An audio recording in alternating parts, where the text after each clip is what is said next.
오늘 이 시간에는 건설업종 집중 분석해 보도록 하겠습니다. 김승준 현대차증권 연구위원 자리에 모셨습니다. 어서 오세요. 네, 안녕하세요. 네, 이 윤석열 정부 출범 당시 대표적인 수혜주로 꼽혔던 곳이죠. 이 건설주, 초반에는 좀 반등을 보였었는데 계속 이후에 하락세를 지속하고 있어요. 워낙 시장도 좋지 않았고 특히 최근에 이 레고랜드바 이 PF 시장 자금 경색 때문에 계속 좋지 않았는데 이러한 악재들 지금 주가 다 반영했다고 봐도 될까요?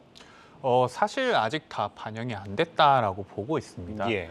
왜냐하면 지금 이 유동성 문제 등은 아직 끝나지 않은 이슈인데다가요. 특히나 예. 이제 부동산 경기 자체도 계속 악화가 되고 있는 문제이기 때문에 이슈가 소멸되지 않았다라고 보고 있습니다. 예. 그래서 주가가 하락한 것들이 어느 정도 일부는 주가에 반영하고 있으나 이게 끝은 아니다 이렇게 보고 있습니다. 그런 가운데 이제 정부가 좀 대책을 내놨었죠. 너무 시장이 안 좋다 보니까 대책을 내놨는데 이제 이 서울과 서울 인접 제외 지역 몇몇 제외하고 나서 이제 수도권 지역에 이제 규제를 풀고 LTV도 이제 50%까지 한다 이런 내용도 발표를 했어요. 근데 발표 당일날 주가는 그렇게 움직이지 않았는데 이러한 이슈들 좀 주가에 긍정적으로 볼 수는 있을까요? 사실 긍정적으로 봐야 하는 게 맞는데요. 예. 사실 이 규제 완화됐던 시점이 지금 부동산 경기 시점과 조금은 맞지 않았다라고 보고 있습니다. 그래서 영향력을 미치기에는 조금 시장 상황이 더 안 좋았다라고 보고 있고요. 예. 특히나 이러한 지금 규제 같은 것들이 해제가 되면서 바로바로 반응이 나타나기는 조금 어려운 환경입니다. 예. 왜냐하면은 지금 부동산 시장이 안 좋은 이유는 특히나 금리가 너무 높기 때문인 거고 예. 그로 인해서 청약을 할 수 있는 수요자들이 이제 어떻게 보면은 유동성 측면에서도 굉장히 좀 허덕이는 모습들을 보일 수밖에 없는 예. 그런 상황입니다. 특히나 이제 어떻게 보면은 그런 금리 상승 등으로 인해서 더욱이 이제 집값이 하락하는 그런 심리들이 반영이 되면서 더더군다나 집을 새로 사야 된다는 그런 수요 자체도 감소하고 있는 상황인 거죠. 그래서 아무리 규제가 풀린다고 할지라도 실제로 돈을 빌릴 때 드는 비용들도 굉장히 많고 예. 두 번째는 DSR이라는 규제는 아직까지도 그쵸. 40%로 그대로 묶여 있는 상황이기 때문에 이러한 영역은 조금 지금 상황에서는 제한적이다 이렇게 보고 있습니다. 결국엔 좀 완화 정책이 나왔지만은 어쨌든 높은 금리랑 DSR은 풀어줬지만 아직까지 LTV는 남아있기 때문에 이런 게 좀 같이 동반이 돼야지 그래도 좀 주가에 실질적으로 영향을 미칠까요? 그러면은? 사실 DSR 규제가 풀리는 것도 당연히 좋은데요. 일단 예. 선제가 돼야 될 건 당연히 금리가 멈추고 어떻게 보면 인하가 될 수 있을 거라는 그런 좀 방향성이 비춰져야지 이런 매매 수요에 좀 영향을 줄 수 있다 이렇게 보고 있습니다.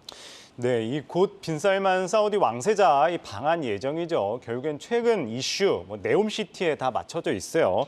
이 네옴시티 때문에 최근에 이 몇몇 건설주들 같은 경우에는 이제 반등을 보이고 이제 조금 더 이제 차츰차츰 그 효과가 나올 것 같은데 사실 이 네옴시티라는 게 아직 이 기대감 때문이잖아요. 기대감은 멀리 있고 당장 비용 문제 때문에도 사실적으로 긍정적인 영향을 받지 못한다. 이런 이야기도 나오고 있는데 그러면 실질적으로 좀 주가에 반영이 되려면은 언제쯤 나타날 것이라고 보세요? 사실 근데 이미 네옴시티는 주가에 조금씩 반영을 하고 있는 모습을 보이고 예. 있죠. 왜냐하면은 이미 수주를 지금 받고 있는 상황이고요.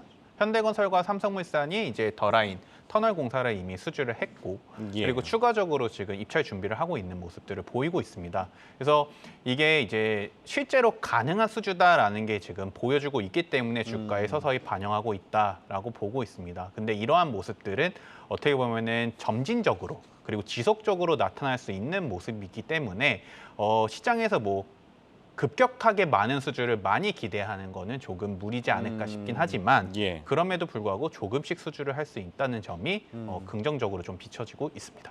예. 주요 건설사 3분기 실적이 발표가 됐어요. 이 3분기 실적 발표한 거 어떻게 평가하시나요, 그러면? 사실 3분기 실적 좋지 않았습니다. 그래서 예. 계속 상반기에 이어서 하반기에도 비용 상승에 대한 것들이 반영이 돼서 마진이 이제 시장에서 기대했던 것보다 굉장히 안 좋게 나왔고요. 그래서 이제 어떻게 보면 4분기 이어서 내년 상반기까지도 마진에 대한 거는 대부분 보수적으로 볼 수밖에 없는 그런 상황이 됐습니다. 그래서 내년도의 실적이 올해보다 과연 좋을 거냐에 대해서는 좀 장담하기 어렵다라고 말씀을 드리는 게 좀 맞을 것 같습니다.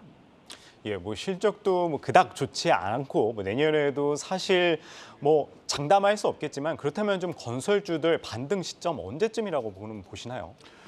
사실 이 주택주들이 반등하려면 가장 선제적으로 돼야 될 거는 이 금리 부분에 있어서는 더 이상 올라가지 않을 거라는 그런 좀 믿음이 생겨야 되지 않을까 싶고요. 그로 인해서 파생되는 이제 어떻게 보면 매매가가 이제 하락을 멈추고 반등할 수 있지 않냐라는 심리가 비춰져야지 주택주들은 좀 좋아질 거로 보고 있습니다. 그래서 반면에 이제 어떻게 보면은 해외에 관련된 건설주들이 훨씬 더 조금 더 투자 포인트가 있는 상황이라고 보시면 될 것 같고요. 그래서 그러한 것들이 어떻게 보면 모멘텀이 발생할 수 있는 것들은 이제 네옴시티도 당연히 있을 뿐더러 중동발 어떻게 보면 내년 상반기까지 있을 오일앤가스 발주들 그리고 이번 인플레이션으로 인해서 돈을 벌었던 동남아 원자재 국가들, 뭐 인도네시아나 말레이시아들에서 있어서의 발주들도 사실상 기대가 되고 있는 상황입니다.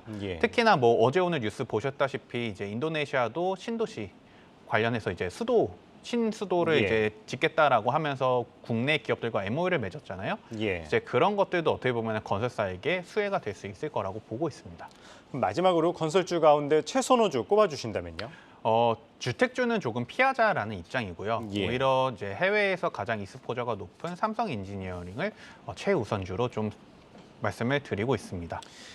오늘은 이 건설 업종에 대해서 알아봤습니다. 김승준 현대차증권 연구위원이었습니다. 오늘 말씀 고맙습니다. 네, 감사합니다.